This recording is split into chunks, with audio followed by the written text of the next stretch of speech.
আসসালামু আলাইকুম, welcome to Rakas kitchen and blog. কেমন আছেন সবাই? আমি আলহামদুলিল্লাহ ভালো আছি। আজ আমি রান্না করবো তেহারি। খুব তেহারি খেতে ইচ্ছে হচ্ছিল, তাই ভাবলাম রান্না করি আর আপনাদের সাথে শেয়ার করি।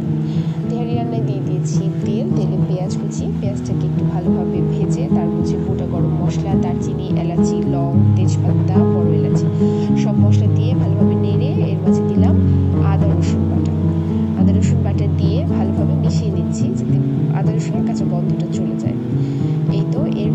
এই পর্যায়ে দিয়ে দিলাম মরিচের গুঁড়া, ধনিয়ার গুঁড়া, জিরার গুঁড়া, সব ভালোভাবে নেড়ে চেড়ে নিচ্ছি।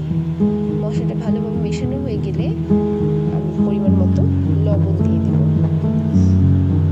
মশলা যত কষানো হয় রান্নাটা তত বেশি সুস্বাদু হয়। এই তো মশলার মাঝে দিয়ে দিলাম আমি একটা পেস্ট, টক দই, বাদাম বাটা ও টমেটো মিক্স করে রেখেছিলাম আগে।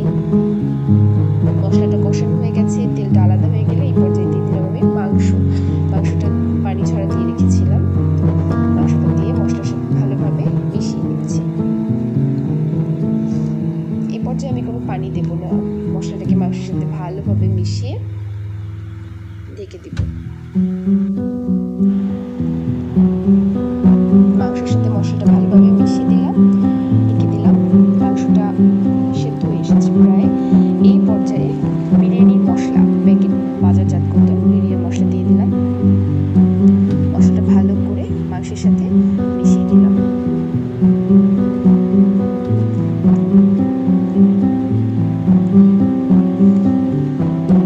মাংসটা ভালোভাবে সেদ্ধ হয়ে এসেছে, দিয়ে দিচ্ছি আরো কিছু পরিমাণ মতো পানি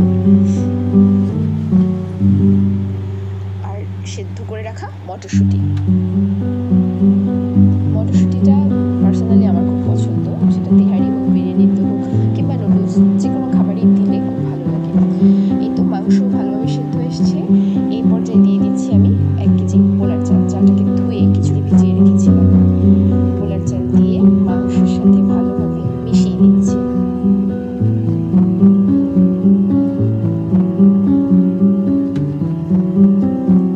সব ভালোভাবে এপিট ওপিট মিশিয়ে নিলাম আর দিয়ে দিলাম পরিমাণ মতো পানিটা মেপে দিতে হবে, যেহেতু আমার মাংসেও আগেও মশলা একদম ঝোল ছিল।